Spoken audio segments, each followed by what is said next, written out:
Sains dan Inovasi.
Hi everyone, let's make this country great, okay? Change your mindset for better future. I think it's a great chance to give youth to engage them in what's going on in society because, you know, as we know, youth is going to be our next leaders. It provides a place for people to meet and to do networking and to share their ideas.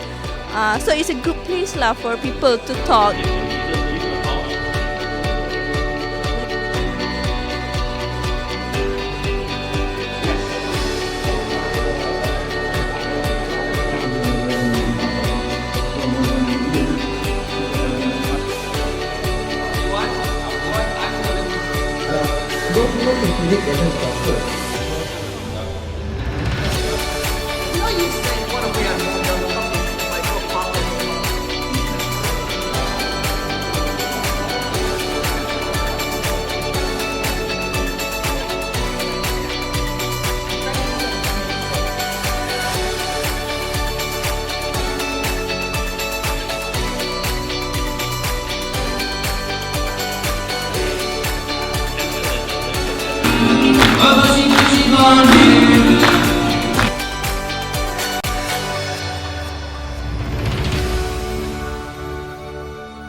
To sum up what matters for the last 2 days.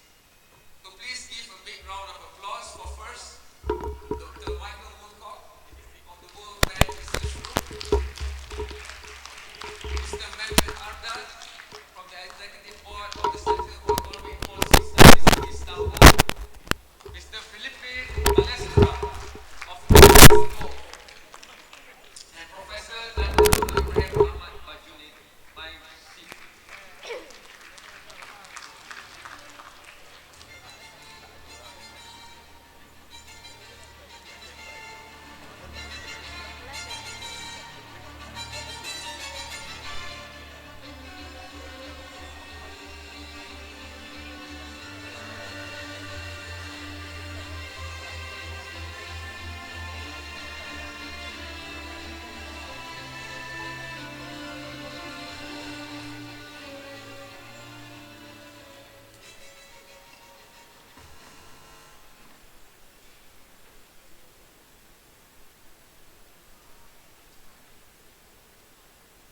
While we wait for the rest to come in, I just wanted to put in the perspective of where we are today.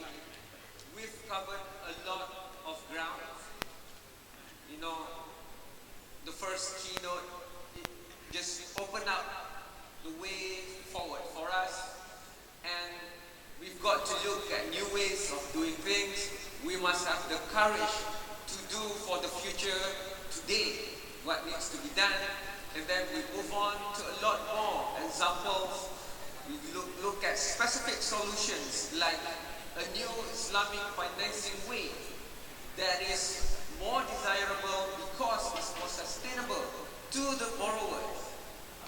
Even if you take the current one in the Islamic finance banking system, if something happened to you or your family, you cannot continue, you have to pay the rest of the contract that you have. And that's not what we believe, because we believe, for example, in Islamic finance, it is just and it must be just. And then we move on even to talk about creative content yesterday, and we look at lifelong learning, the learning society and the capacity to bring innovation. Moving on from there, we move to today. After being serenaded and being reminded that for all the talks that we have, last night we saw how the culture of ASEAN, right here on this stage, can bring so much bonding and togetherness of people. And at the end of the day, it is about the people. And today, we started strongly too. And all the way until afternoon, we were brought to the heights of the highest point on earth. But this is only one earth. And if we do not check what we're doing globally, we will need at least 3 more earths at the rate of consumption that we have today. So, want it or not, changes and transformation must be done. And for that, we brought you back to ground, brought you back to Chittagong. From Chittagong, I'm bringing you back to Jaya in Ipoh, and I'm going to present at least 4 speakers to sum up. I'm going to start with Michael, and Michael will have about 4 to 5 minutes to give his final words for PIDD 2015.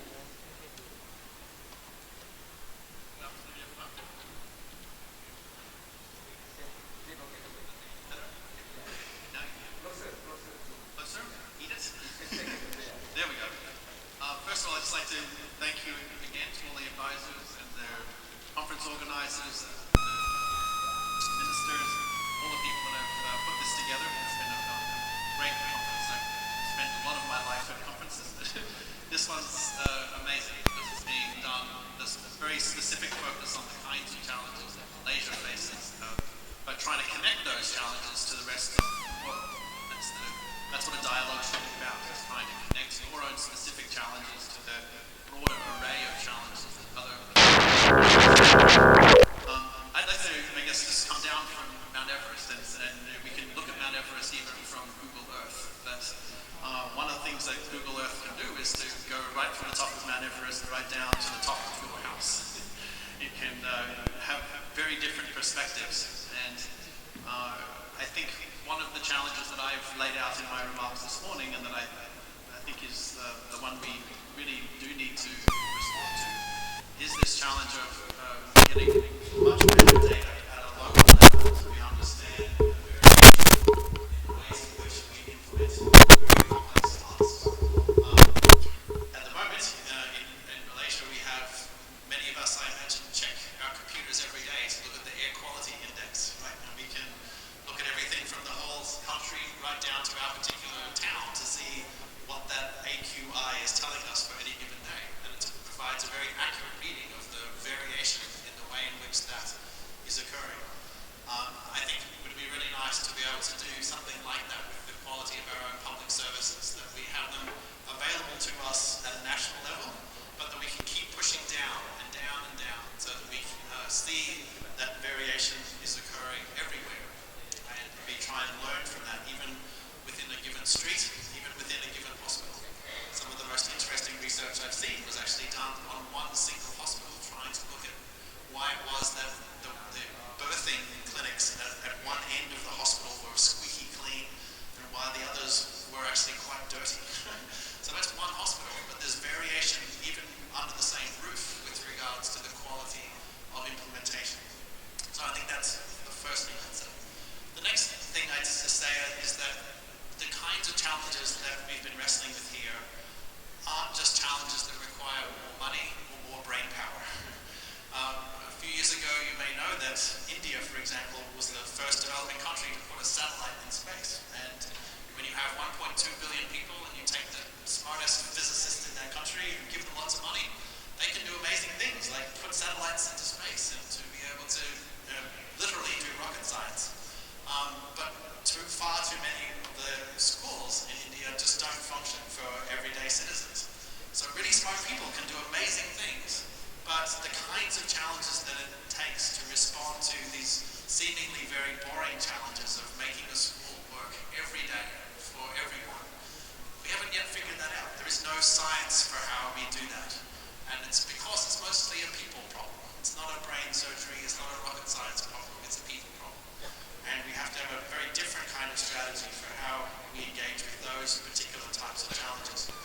One of the sort of factoids of life that was made popular a few years ago was that it took 10,000 hours to be really good at anything in life. It took 10,000 hours to learn how to play the guitar properly. It took 10,000 hours to learn how to play a musical instrument.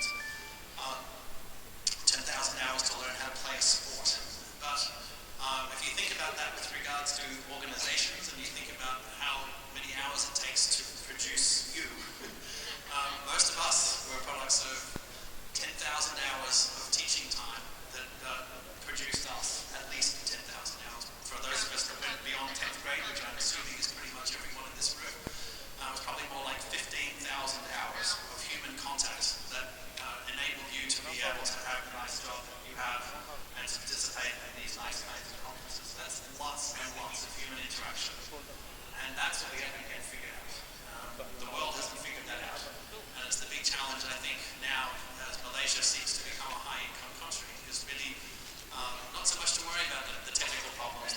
You have incredibly smart people who can do the equivalent of put satellites in space. You have a growing economy that provides the resourcing you need to be able to provide some of those basic services.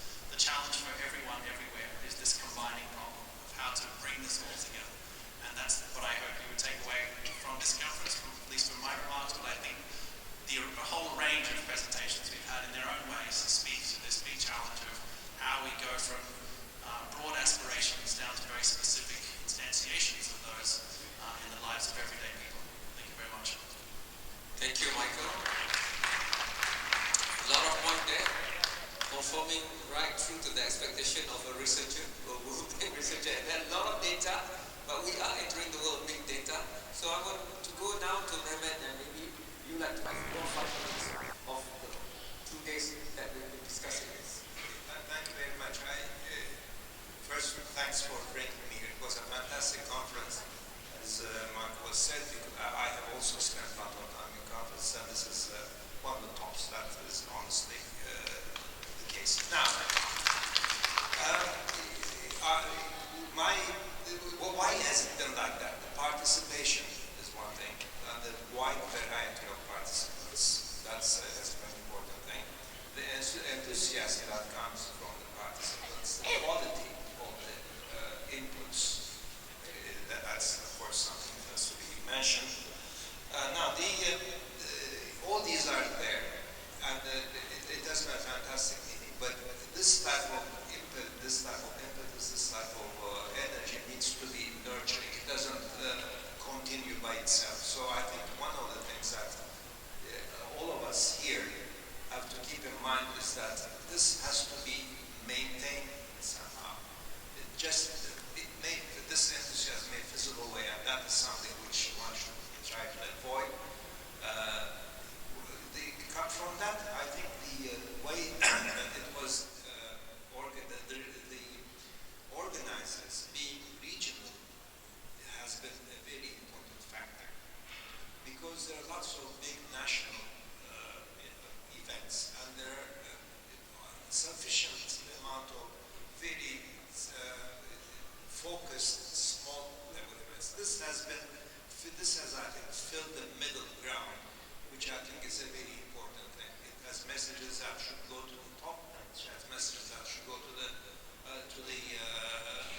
grassroots. I think that's a crucial thing, which again should be nurtured, and it's a very important thing for as far as this meeting has been concerned. Now, what was just said about going from the great generalizations to minute data, I think that's one half of the way, because from the minute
without the appropriate institutions, one cannot provide the environment for good ideas, good businesses, or good policies to nurture. So the institutional environment is something very important. Maybe the final thing I should say is that looking at it from an international point of view, looking at other countries as well, you see how similar, but also how different problems are. There is a lot of similarity, but in that similarity, there are always specific issues, specific aspects which are only relevant for a given country. And the same thing is for the solutions as well. The solutions seem similar, not only horizontally among countries, but also we said similar things about firms, individuals, and governments or regional policies. They seem similar, but there are, of course, very important differences, and I think the key to being successful is to identify what is the specificity in those similarities that one has to work on. Thank you. Thank you so much, Mehmet, for that. Specificity, similarity will always be in my head. I know we didn't do justice to you, Prof, earlier today, because you were the last and they speak it up. So the youngest guy on stage will have to take that run if we have to cut. Scott, I'll let you have enough time now, maybe 5 minutes, to give your overview about the IDE and beyond, because we always look at things very, very convergent. Thank you.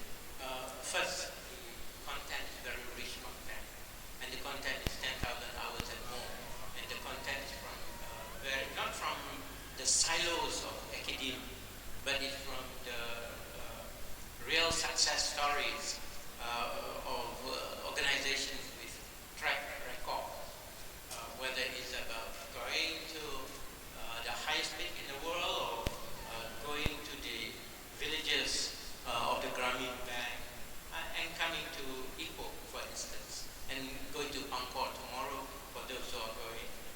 So it covers right across very rich content of 10,000 hours and more.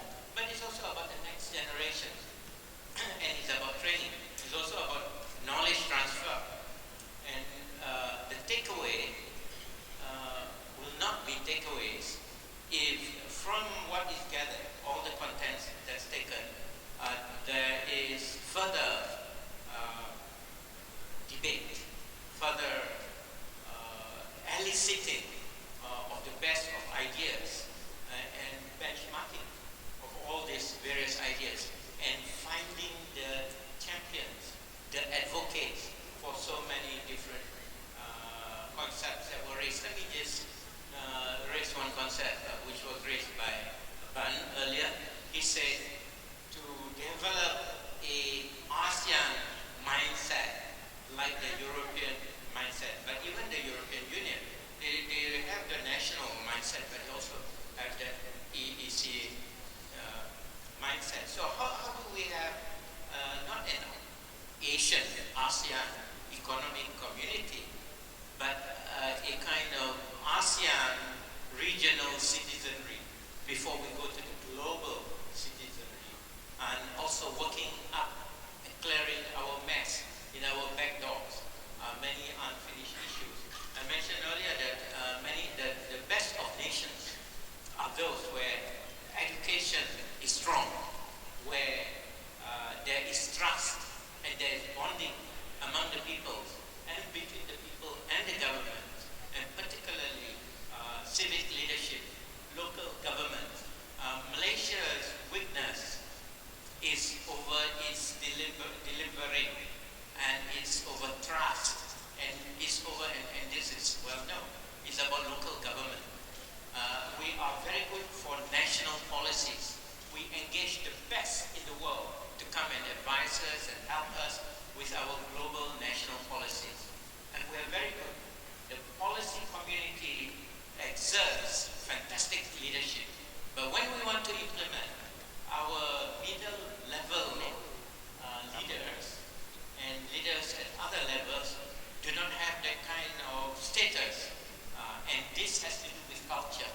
It has to do with culture, and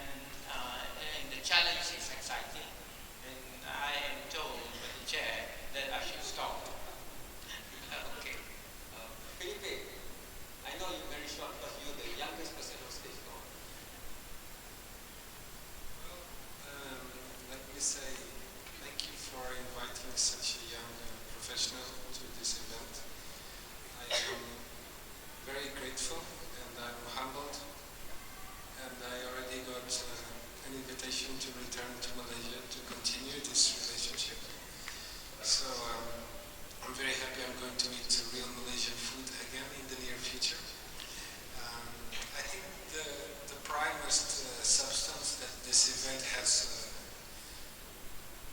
given everybody is trust. There's a very friendly atmosphere, and people are open, people are engaged, people are interested in exchanging energy and exchanging ideas and exchanging experiences. To be brief, I'm very interested in local culture. It's what drives me forward as an architect, as a researcher, and I think that it's important to keep an eye open in the equation about balance between a globalized country and a super local country that that promises itself not to forget about its roots, its people, its dialects, its recipes, its herbal medicines, its music, its folklore. I think it's about connection between the global and the local, and a good balance between these two extremes. I think that's where the future, the sustainable future lies. So thank you very much. Thank you so much, Felipe. So we have the macro and micro data, we have the next stage to push it through, we have the wisdom to think about, and we have always to look upon them as human, soul, and compassion. Thank you so much to all my 4 esteemed families. As they take back their seats, we can play the video of what happened yesterday, and then it will track.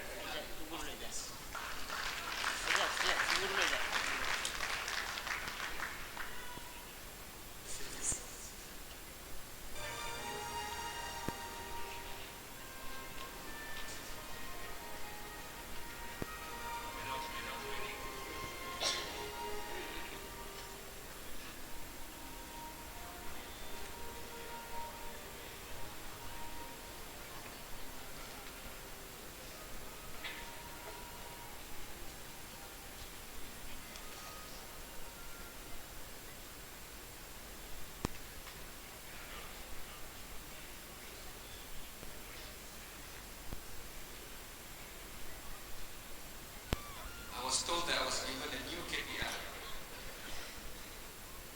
If the front rows are not filled, the guests of honor might not come in. So you guys all want to go to dinner, right? So can you please help me? I have to make my way back all the way to KL for this. And I might not make my live show in the studio. And that's my day job. Please, if we can have you coming forward.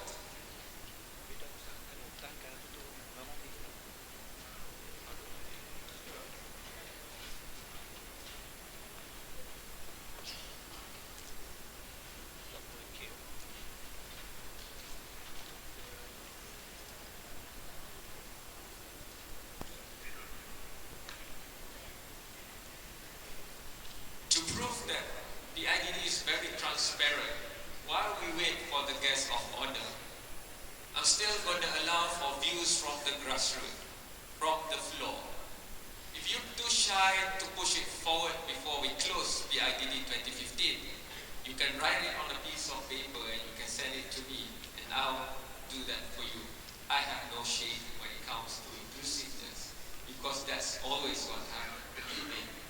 My only mistake, which I had no hand in doing, is being born in Perlis and not in Perak. Otherwise, you guys would, really fill out the front without me asking it. But I am going to ask for a form for secondary citizenship of statehood, because I believe that the IDD will be here to stay. At the press conference yesterday, and you can read it even in the Malaysian media reports, that a permanent secretary has been announced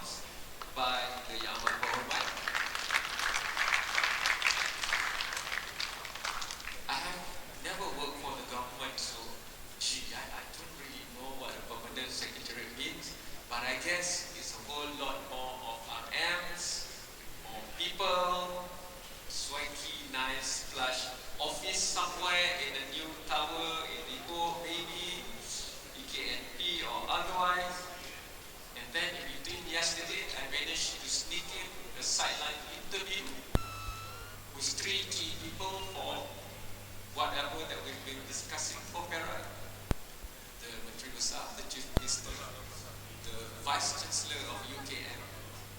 Just a coincidence that he hailed from Perak. And MB Inc., #1 leader. So from both the interview sessions, what I gather is this is really the version of Davos that's going to be non-elitist, more sustainable in the future, bigger and better and more inclusive to represent not just Perak, but I guess not just the whole northern region, but just like Rami Bang, heading towards maybe the Nobel Peace Prize. Well, of course, that's my another and what I see, because I have to justify to my boss why I'm here for 2 full days and not there in my studio doing what I'm paid to do. But to me, this is worthwhile sacrifice. Selflessness, as what we have heard Professor Yunus said in the video, and I am requesting that the 3 challenges that Prof Yunus put today in the video to be focused upon in next year's BIDD. 3 zeros that he focused upon, and that's a very, very tall order. But if Perak can do it, then Perak will be a state to emulate not just in Malaysia, but the whole wide world. That's not enough to clap.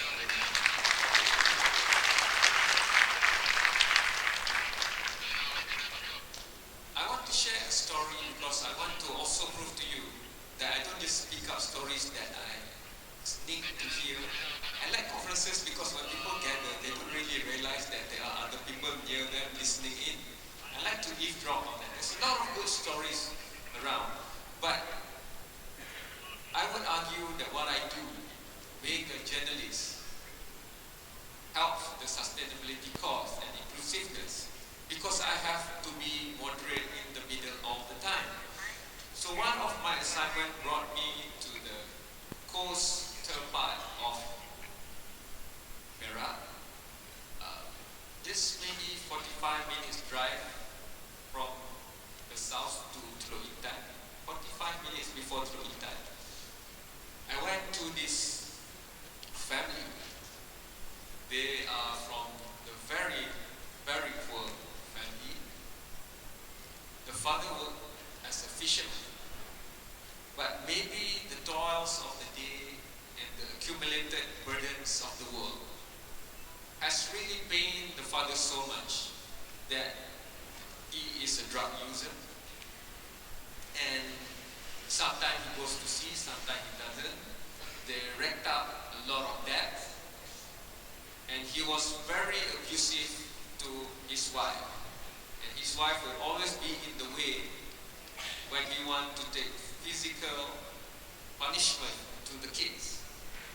God has it in such a way that the fisherman passed away. Immediately, from just being poor, they went down to maybe the most bottom of the hardcore poor because the husband disallowed the wife to work, to improve her skills, to go out. Basically, she just had to remain at home all the time. But they had 4 kids, and now she's a single mother without any education cert, without any skills that she was trained for, DVET or otherwise. And she had to survive. And I met her just 1 year after the husband passed away. The day I met her, because I was searching for this dilapidated building, rain coming in through the roof. But that's no longer the case. I went to the wrong house. I went to a shop in front, a small shop, and for the locals, you would know Arcade Mara kind of shops. Maybe Dua Pintu, 2 shops close together, very simple layout and design. And he was selling keropok Lego. So I asked, where's this kakak? Because I have a name and all. So they said, this is a shop. I said, really? So then they led me to the house, sit down, did the interview. She took advantage of a project by the Fisheries Authority, LKIM. And she processed the sea produce into the snack that we have here, the local traditional delicacy of crackers for those coming from the outside, or keropok leko for us. And within 1 year, she now has a car, and she needs a car because she markets crackers about 50 to 80 kilometer radius from where her house is. So I believe the poor doesn't choose to be poor. They are not there because of their attitude, but they are there, just like Prof. Yunus said, because the ecosystem is not selfless. The others who made the ecosystem are not selfless too. So how do we become selfless? Which, of course, will make us inclusive. And that is what I'm going to take away from PIDD 2015. Because I don't know about everyone else, but for myself, when I go back to the Center of Broadcasting for Malaysia, which is the Klang Valley, I promise you, I will pursue all the content that I can take away from here and make it in whatever form that I can. Wherever I'm touched around the world, be it Africa or going back to New York, back to KL or to Sabah and Sarawak, the theme of inclusiveness, the theme of SDG, and the implementation of sustainability from the IDD will always be with me. With that, please welcome our guest of honor for today, Datuk Seri DiRaja, Dr. Zambry.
Hi everyone, let's make this country greater. Change your mindset for better future. I think it's a great chance to give youth to engage them in what's going on in society because, you know, as we know, youth is going to be our next leaders. Keep on this event as a officially State of Perak event.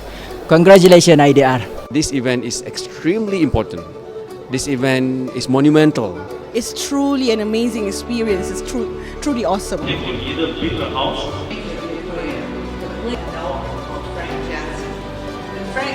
I think that it has the potential to be a very positive meeting with good implications for creating sustainable and inclusive development. Bring positive change into the lives of as many people as possible.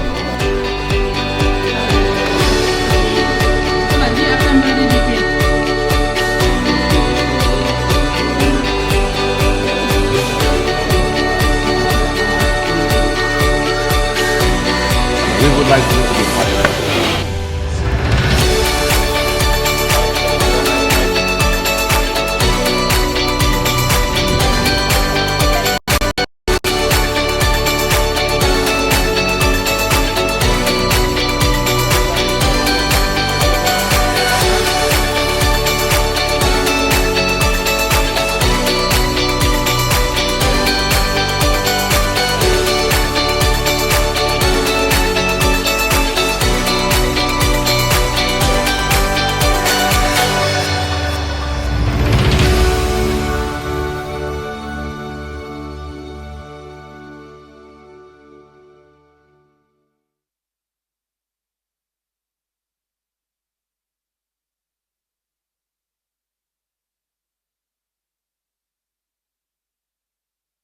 That's why they gave me only the last day. That's why I'm not interviewed for the video. If I have long hair, long nose, bit prettier, you know. But never mind. So I'm gonna take my revenge. I hold the mic so I can speak here. I'm just gonna delay this PIDD a bit more because I hate ending and saying goodbye. So I want to put it as a context for people of Perak to deliberate for themselves. But from World Economic Forum to the World Islamic Economic Forum to the innovation discussion in Spain and everywhere else that I've been to this year alone, even to the UNGA, all that have been discussed has been summed up here or there in parts or in whole over the last 2 days.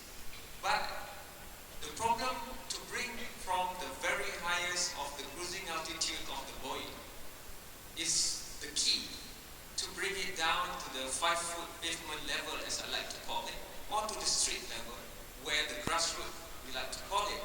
So my issue is, as a media practitioner, as an editor and as a journalist plus a talk show anchor, I hardly have good spokesperson that can come and be with me live on air, for example, and espouse all this for the layman to understand. But in Perak, and I'm very envious because the way media works in Malaysia, either you are in Klang Valley and you get featured a lot, or you are away from Klang Valley and you get featured sometimes. So I always want the first option, which is the spokesperson must be available all the time. And I hardly can find them in KL, but when I'm here, I can see that all the issues that we discussed, all the things that we wanted to do, they are all personified in Yang Amat Muhammad Datuk Seri DiRaja Zambry Kadir. So I again envy, I'm really envious for Perak, you know. So again, I'm making a public invite here to YNB every time that you have the time in KL. The studio of Awani, where I am chairing the live show, is always open for you, because I promise this dialogue that this will not be an alternative discussion, but on Awani it will be the mainstream discussion. Enough talking about SDG and inclusiveness, let's talk implementation of it, and Perak is already doing it.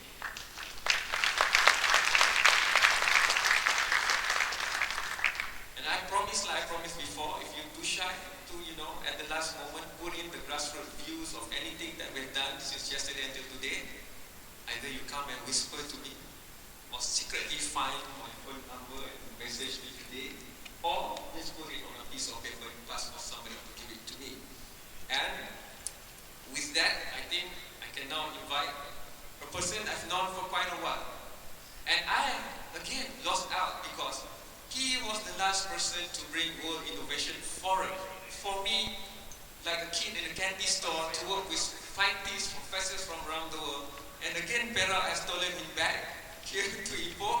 The CEO of Institute Darul Rizwan, Dr. Azlan, your final closing words.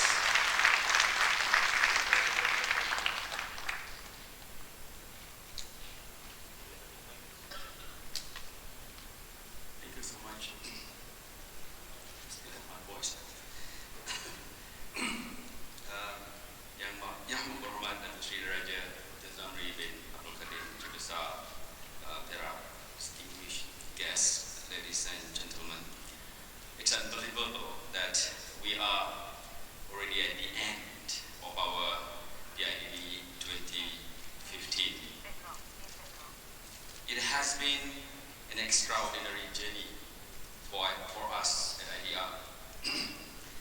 started with a one-person war room in December 2014, the moment Datuk Seri Zambry declared that he wants PIDD to be an annual affair. The one-person war room expanded as time went by, and for the last 2 months, the entire IDR was a war room for the event. The question that was on our mind was, how do we deliver the IDD to be not just better, but most importantly, more meaningful to everyone who will be attending it?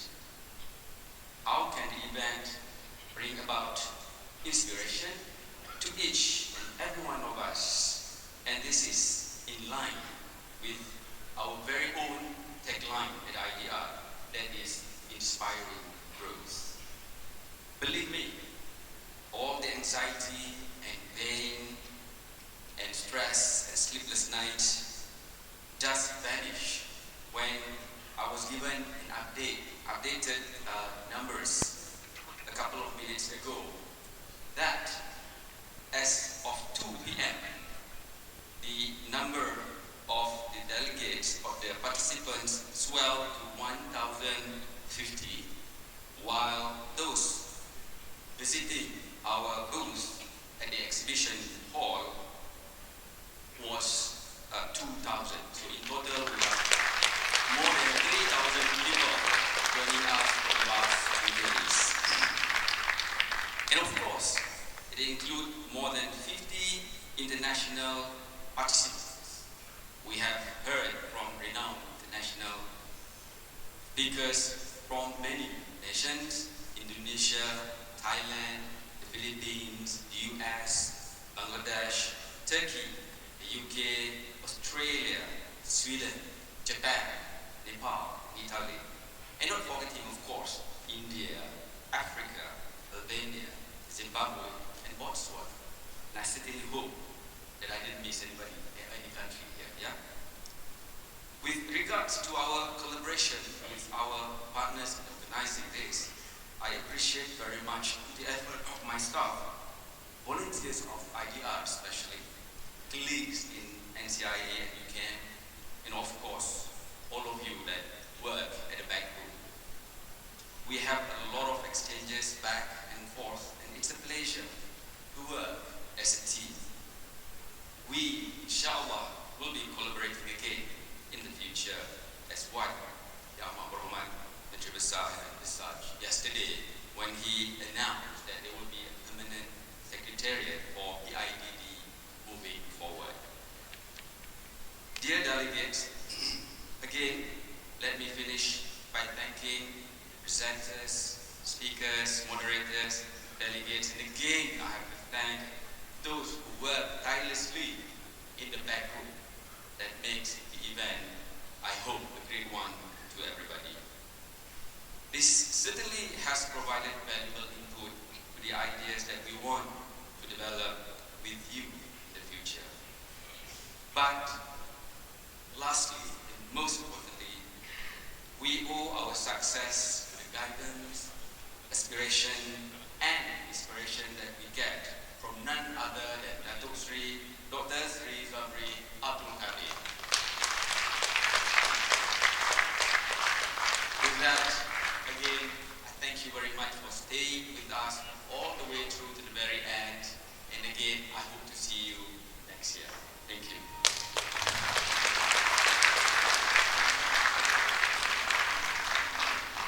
Excuse me, doctor, but I beg your pardon, because if we were to transform, we must be innovative. And the doctor has already given speeches, and he has never been asked questions. So I'm going to take this liberty. If Yang Amat Berhormat allows me and izin, Dr. Azlan, I want to... Kamarul, we need to talk. Yes, I just want to ask one question. Then I can go back to KL in peace. Some of the session, including from Michael from World Bank, a lot of the messages, if taken and put strategically, they put a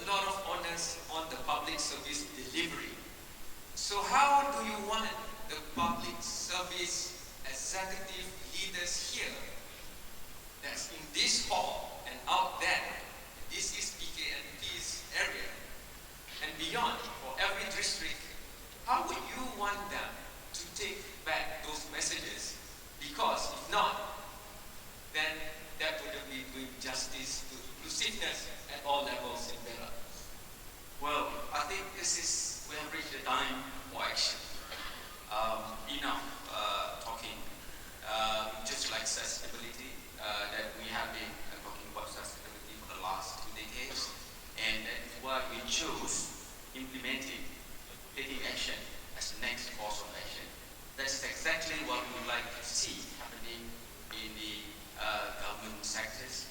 Indeed, we hold the key, as Michael said in this paper today, that we, the private sector, hold the key to our development, whether it's a state or your organization. In fact, for the future generations, we owe it to the future generation to take action now. And this is what we present at the idea. Okay, since you passed the test of the question, I know you and your team has noted down all the salient points. Do you know that for MDG, no one was consulted apart from the list of experts? But for MDG, that was the case. For SDG, the UN promised that they will not repeat that mistake. And they had 8.5 million people who sent in their voices and form, and that formed the bulk and the crux of SDG. And with that, we want to emulate. We don't have 8.5 million Perakian putting in their voices in there, but all the voices of the last 2 days has been put. And I would like now to invite Dr. Azlan to hand over the notes of PIDD 2015, your voices and all of us here, to be handed over to Yang Amat Berhormat Menteri Besar Datuk Seri DiRaja Dr. Zambry Abdul Kadir.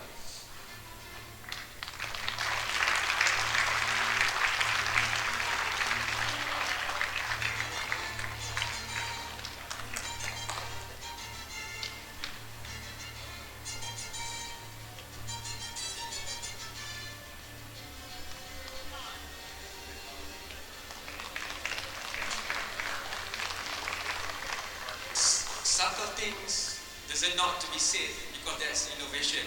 You see, Yang Amat Berhormat pities me standing here the whole day, so he makes sure that the angle of the shot have me photo bombing behind. Thank you so much, Yang Amat Berhormat. So now, I think you're ready. You have always been ready. One of the leaders in Malaysia who I know doesn't need even to prepare any notes or speeches because everything is in his mind. Ever since I came to know of him in UIA, that has always been the high benchmark for him. So with that, let's all listen to what he has to say. The stage is yours, Yang Amat Berhormat.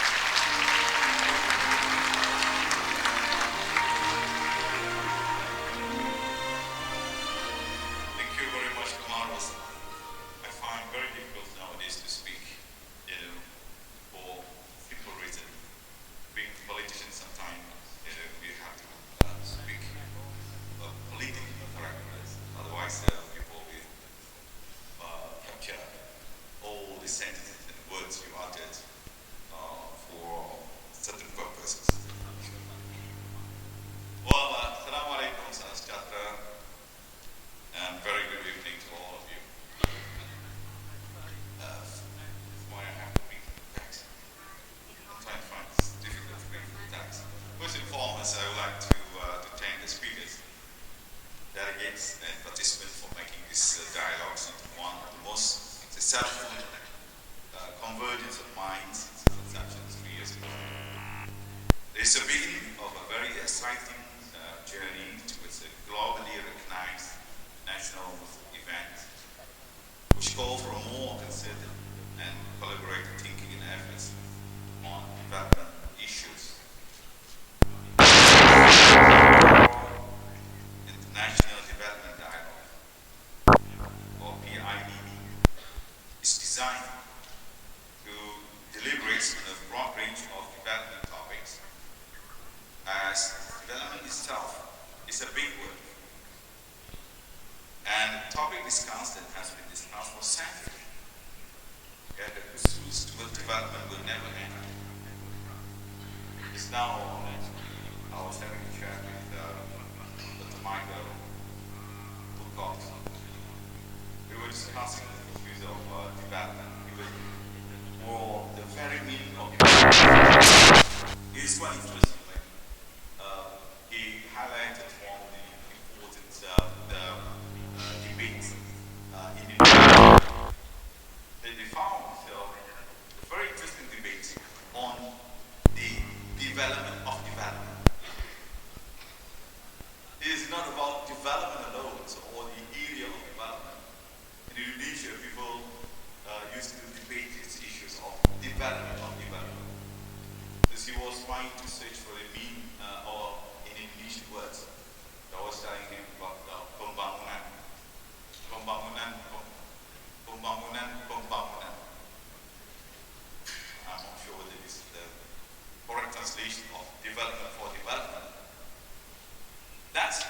say how development itself can denote many things.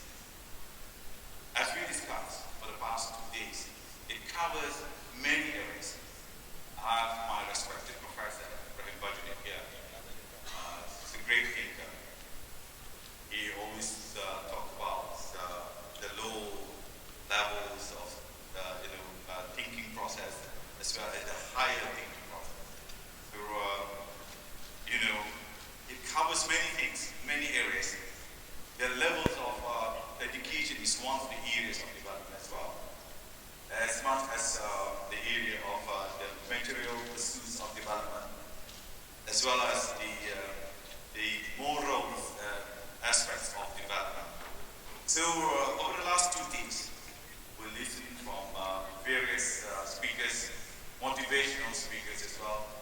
And from there, I think we have grasped many areas of understanding with regard to the debate of development, as we all want to know and to understand. As an example, also during my speech, I also mentioned about how technological creative disruptions is, I think, I don't cause some confusion to certain people to understand what he's talking about. I know I delivered quite an abstract speech yesterday because I come from different backgrounds, because I'm not from the motivational speakers background. We all come from the academic background. So sometimes, you like to use proper words for these, the new words people have been using now on the creative disruptions. It's basically about the new way of doing things. When you challenge the existing paradigm, how you want to move forward, whether the existing paradigms can bring you forward or not, or can create a new things, a positive result for the way you are doing things. This is basically the concept of creative disruption. That it has changed. It has changed the way we look at things, and also as you all know, the new economic landscape we have now. And of course, we need to move forward. This is the way the things we are doing actually in Perak.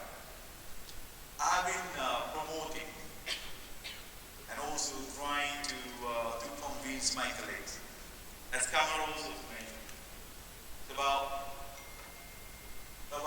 contesting the ideas and also the common or the existing practices. How are you going to contest this? For example, within my circles of government officials, sometimes we have difficulties of bureaucratic influences due to certain prevalent practices, and sometimes due to the certain government rules and regulations. You can do this, you can't do that. So this is a real challenge for us. How to think outside the box. In order to do that, we have to contest or to challenge certain ideas and to bring you to think outside the box. So this is what we are trying to do. But the very same reason, the last 3 years, people were asking about, hey, why you want to do this in Perak? Why? Why you want to organize this kind of programs in Perak? Because normally, this kind of program is not organized here. It is in KL, in Klang Valley, or in the university. I said you have to change our way. You know, you cannot remain forever like this. You are talking about development for a state. You need ideas. You cannot just simply follow the way we are doing things now. Because the new political, social landscape is let's think in a different way. I remember in the state of Perak, when I came in,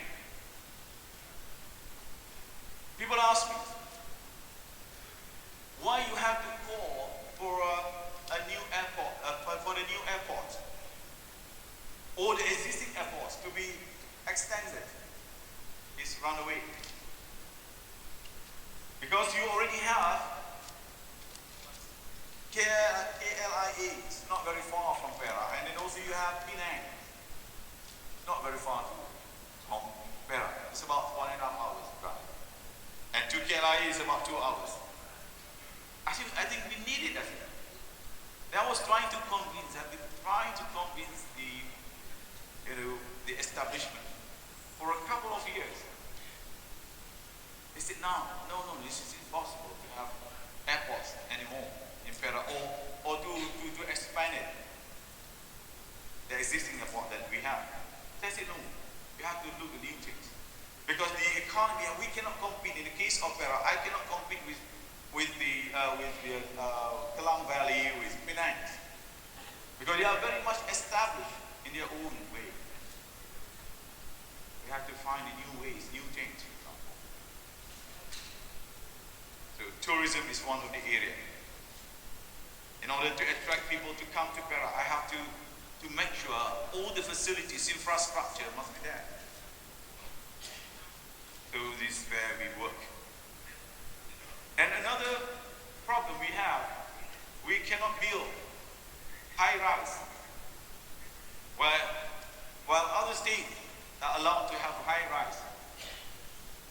I'm not saying that, why you need to have high-rise, because people don't talk about high-rise anymore. But I say if people want to do it, if it is part of the indicators of development for a cities, you may help, because you have scarcity of land in the state. You can't deny the fact that people want to live in the city as well. But where? Where to find land? And one of the ways is to convince the DCA that, hey, look, we need this. DCA means Department of Civil Aviation. You have such an archaic law, particularly for our state. In the city of Ipoh, you are not allowed to build at a certain height. But finally, we argue, and they said yes, you are allowed to do that within certain parameters. And from then onward, we begin to open up the possibility of having new economics activities for the city. And thanks God, for the last 3 years, we began to see new development in the city of Ipoh. City of Ipoh, this city, for your information, used to be called the Hantu, Pekan Hantu, the ghost town, a whole city. Because nobody wants to come. Nobody wants to live here. Because they said they didn't have anything here. Ladies and gentlemen, I would like to take this moment as well to correct some misperceptions by civic quarters about this event. That this program is merely for the state's consumption. Actually, it is more than that. It is part of an effort by Perak to organize an international event, to turn our state in a center of international conference, seminar, and center for promoting and nurturing ideas. In other words, we are turning exchanging ideas, sharing expertise for the betterment of humankind. I would like to take this opportunity to thank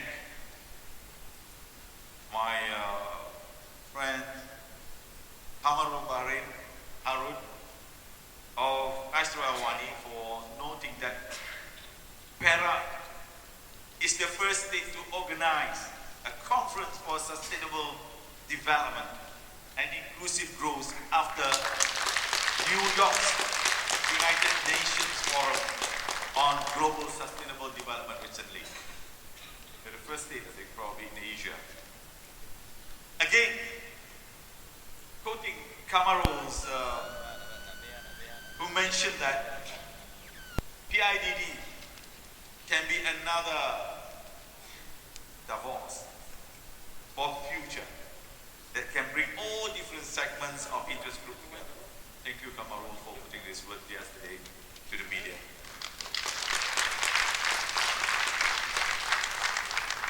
I also hope in future this program will be more encompassing. As we had witnessed for the past 2 days, as we covered various areas of debate and presentation, for example, viewpoints from motivational speakers like Tommy Ware and Catherine DeVray. From the academic point of views, from professors, Dr. Muhammad Kamal Hassan, Professor Dr. Noor Azlan, Professor Abdul, Dr. Michael, and many more. You also have the Captain of Industries, who presented the views, like Azlan Osman Rani of IFLIC, who spoke very well, and we thought that he looked like Malaysian, looked like Malaysian, but he is truly Malaysian. And I speak very good, so this is accents. And Mr. Crisanto Gualberto from the Philippines, Tansi Ramon Navaratnam of Sunway Group, and our homegrown Datuk Aminuddin Hashim. We also heard from social group like Nur Johan Begum of Dramin Seka and Sakti, Jamling Tenzing Norgay of Nepal, and policy makers such as from Khazanah. We admit that there are a lot of room for improvement, and we welcome all suggestions and ideas on how to further enhance this dialogue. As you know, nothing is perfect. Yesterday also I called, and today also I call all the members together to discuss how to ensure for the following year's program. Regardless whether I'm around or if I'm not around anymore, at least you have to stay politically correct. Because some people begin to read between the lines because I'm living soon or whatever. It's okay, politics, I know. Sometimes leaders count. But the most important thing, you have a very important foundation for the future. That is the most important thing.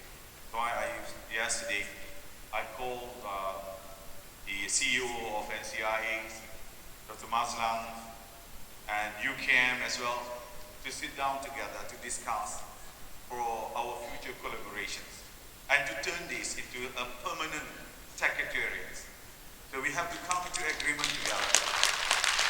I'm sure when you started from something, and I believe for the future you'll be able to magnify it and to turn it into one of the most important events, not only for Malaysia, but also for the region, or even for the world to witness. Tuan-tuan dan puan, you allow me also to speak in our language, because I know some of our members here, it's not because they don't understand. Some of them, they want me to say also a few things in Bahasa. for our domestic consumptions. I would like to saya ucapkan terima kasih banyak-banyak juga kepada tuan-tuan dan puan hadir pada hari ini kerana dapat bersama-sama berkongsi dalam program yang sebegini baik dan pertama kali diadakan untuk kita semua, bukan hanya untuk di negeri Perak tetapi juga untuk seluruh masyarakat yang berada di mana-mana pun. Kehadiran tuan-tuan yang daripada semua peringkat, daripada bawah daripada mereka yang bertindak menggerakkan masyarakat, those the NGOs, I was mentioning about those coming from the different background, yang bersama-sama menggerakkan program kita. Tuan-tuan dan puan yang menjadi anggota daripada NGO bersama-sama memberikan pandangan-pandangan. Ini merupakan satu kejayaan sebenarnya, kehadiran tuan-tuan dan puan yang sebegini ramai sehinggalah ke saat ini. Jadi saya ucapkan terima kasih atas kehadiran semua. Jangan bimbang dalam soal bahasa. Now I'm trying to translate what I say. Don't worry about the language barrier. As Davos testified, this language is not the barrier at all. You have leaders from all over the world. They converse in their own language. The question whether you understand or not is secondary. The most important thing, whether you can build that connectivity or not. Everyone converge in Davos. Everyone come together, creating the communication line, and they speak. Although sometimes they speak in sign language, but at the end of the day, the most important thing, they build up the communication between people. So those people who are here today, although some might have the problem of language, the language barrier, after all, don't worry about that. English is not our mother tongue. You can follow from some of the discussions. Some people speak English, some people struggling with the English sometimes. So don't worry about that, because people come from different parts of the world. We are speaking using our common language, common understanding, for us to create common communication and to know each other. This is the most important thing. We have decided, as I mentioned just now, to set up this permanent secretariat. We will continue also to work with Northern Corridor Implementation Authority and NCI. Thank you very much. The Universiti Kebangsaan Malaysia, UCAM, and the state government of Perak. We are also looking for better and bigger participation next year. I mentioned to them, from now onwards, we have to prepare for the next year's program, Dr. Azlan. Right after this program, prepare for the next year program. That is the nature. That is the nature of the international programs. You must be serious about it. And I'm very happy to see this program this time around. And I would also like to thank several government agencies and also government representatives, including British High Commissioner Vicky Treadle for her attendance. I was informed that he aspires the Northern Powerhouse, which is equivalent to our NCIA, to work together and to participate actively in the next PIDD. And I'm sure also, after talking to Dr. Ben came from the Philippines, when I attended one of the stations yesterday, he suggested that we should create the ASEAN Economics Community, which was already formed some time ago, and make use of this international conference or dialogue to converge them every year and to discuss issues and to come up with a recommendation for us to implement and to create the ASEAN community. It was even discussed yesterday, the extent of creating one currency like euro currency. Imagine how to that extent the levels of discussion. And even some of the points raised on the possibilities of having ASEAN Parliament. It stems from the issues of haze. The haze that we are facing it, and everybody is trying to find the best solutions. But everybody keep on accusing each other. But the best conflict resolutions for issues like haze, or maybe some of the other issues as well, is through creating one single parliament system, a la European Parliament. This is what Communist religion put forward. Ladies and gentlemen, last but not least, I would like to congratulate Dr. Azlan and his team who took up the challenge and finally come up to the expectations for the success of PIDD. Very sorry, I know I always pressuring you all to work hard. Sometimes I keep on checking what you have done. I always say that, sorry, I can't give you good grade. You are still at C level, C, D level. First, Ibrahim, because we are academicians, we like to keep the grade. We always like to bring the red pen with us, not the blue pen. Being lecturers, so we always say D, C, D, C. Sometimes they got demotivated, not motivated.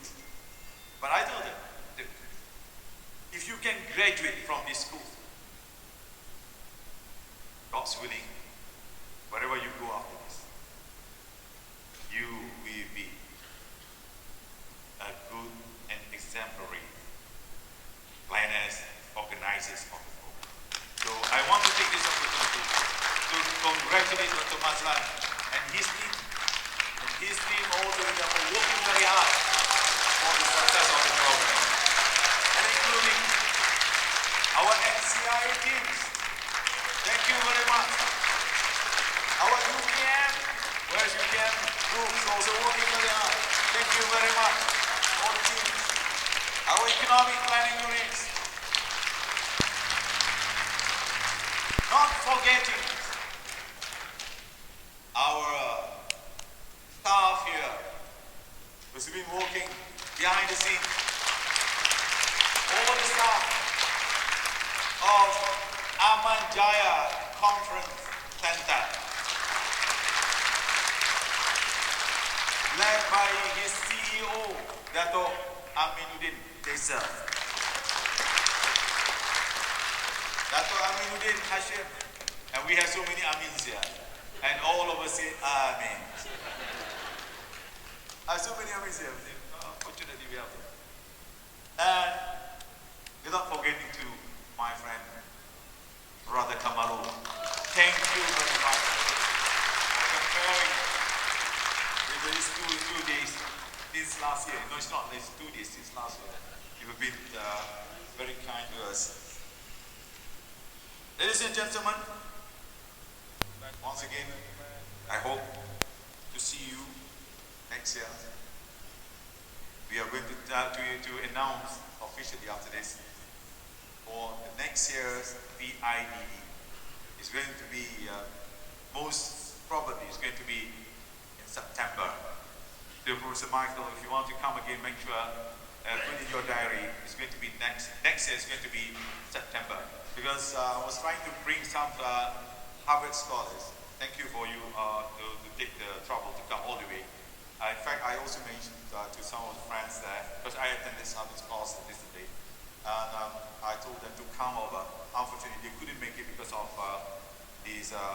This is the new semester began already. So next year probably they can make it by bringing more scholars, universities, thinkers, motivational speakers. Some of the motivational speakers, they are also professors. We are hoping to have our Nobel laureate, Dr. Yunus, next time, told us he wanted to come this time around because of the unforeseen circumstances. He couldn't make it, but he's coming again. Probably, most probably, he's coming. So it's going to be a bigger and a very exciting conference next year. And in my last note to all of you, let me end this also by telling everyone that it's a very historical moment to me.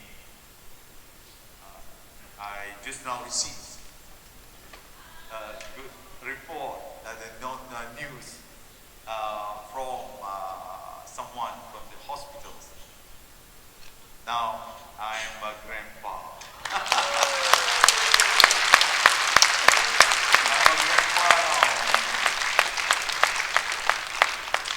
I'm a grandpa now. I cannot be naughty. So it's a good news to all of us. Good news to me. And hope to see you again next year. Thank you. Thank you. Thank you.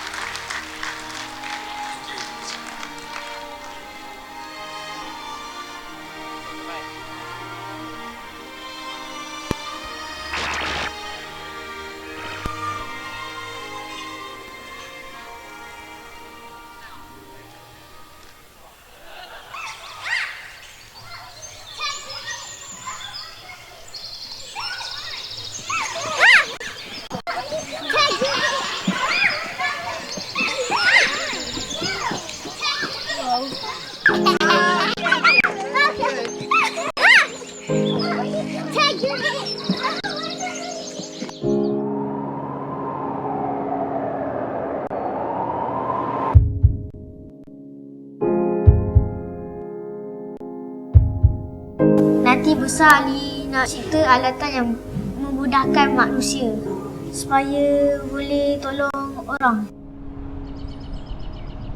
Mesti ada orang yang memimpin mereka ni supaya tidak lupa kepada budaya dan adat resam mereka. Mereka kena jaga tata susila yang telah diajarkan oleh nenek moyang mereka lah.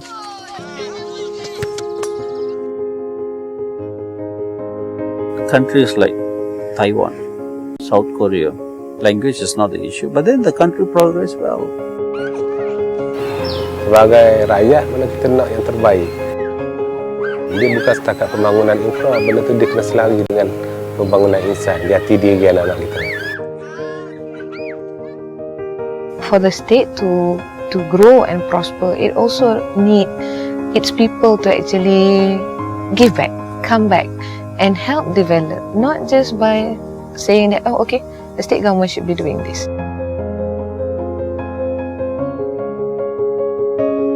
It's all about partnership. And one of the things here we do a lot is to share research.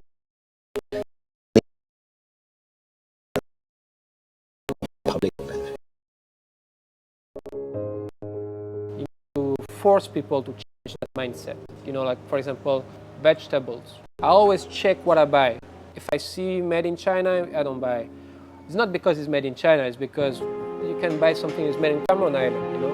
The carbon footprint that they call, right?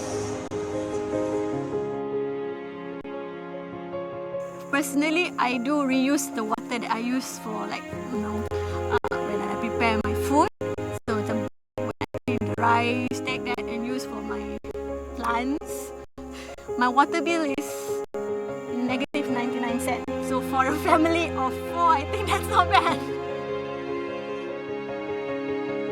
Kita buat itu untuk bekas makanan lah. Dia ambil sisa terbuatnya. Orang Pangkor juga. Dia buka kilang di Butterwood.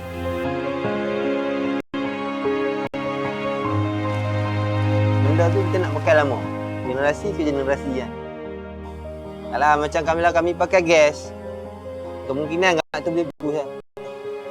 Kalau kita rosokkan sekarang, generasi akan datang, bila orang tanya, tak tahu. We should not sacrifice the environment just for our benefit itself, because what goes around comes around. Destroy the environment, later on it's going to destroy us back.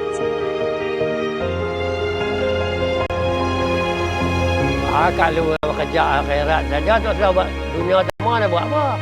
Sama juga. Dunia pun mau, akhirat pun mau. Yang tu paling penting, yang cantik.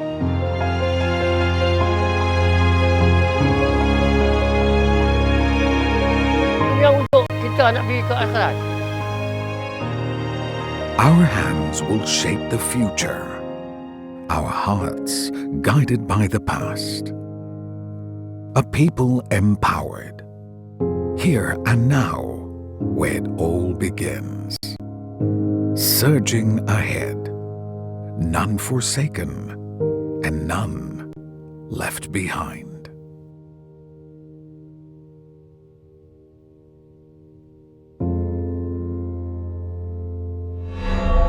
The future that begins now, here at Pangkor International Development Dialogue.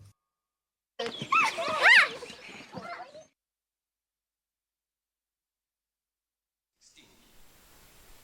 don't know what to say because I've never been, said thank you to by a chief minister 3 times in one speech.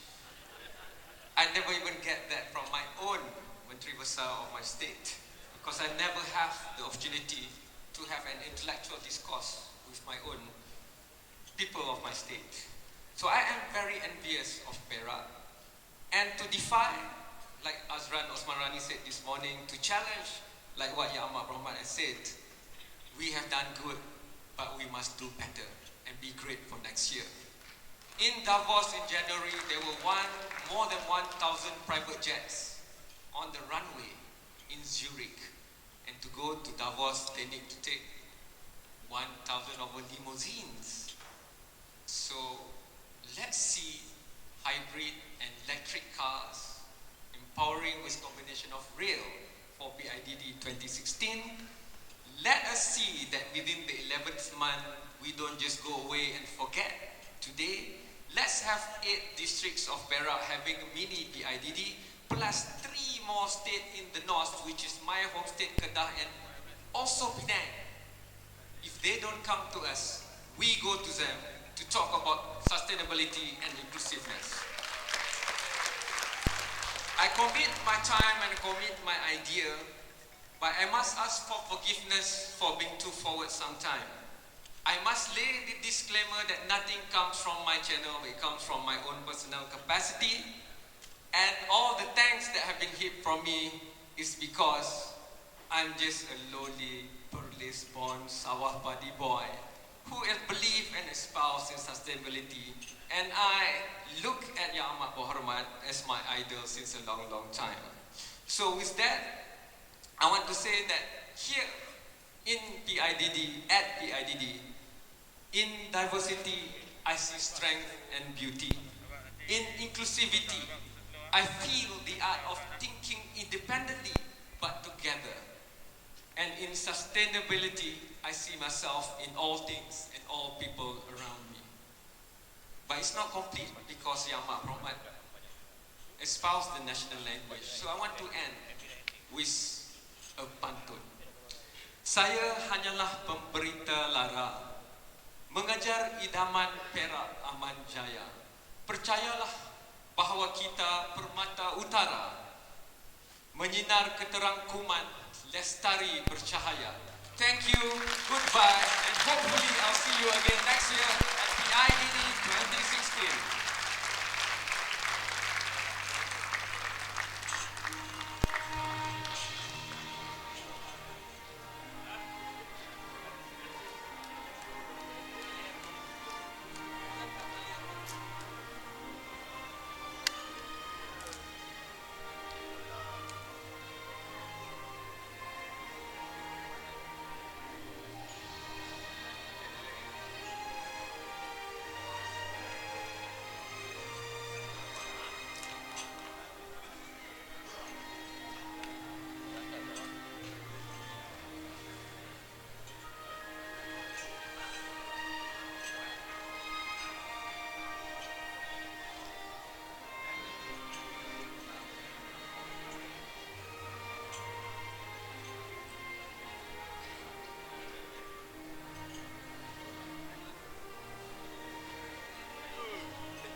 apa.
Hi everyone, let's make this country greater. Change your mindset for better future. I think it's a great chance to give youth to engage them in what's going on in society because, you know, as we know, youth is going to be our next leaders. Keep on this event as a officially State of Perak event.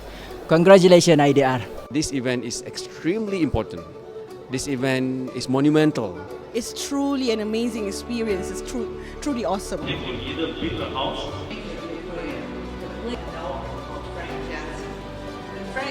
I think that it has the potential to be a very positive meeting with good implications for creating sustainable and inclusive development. Bring positive change into the lives of as many people as possible.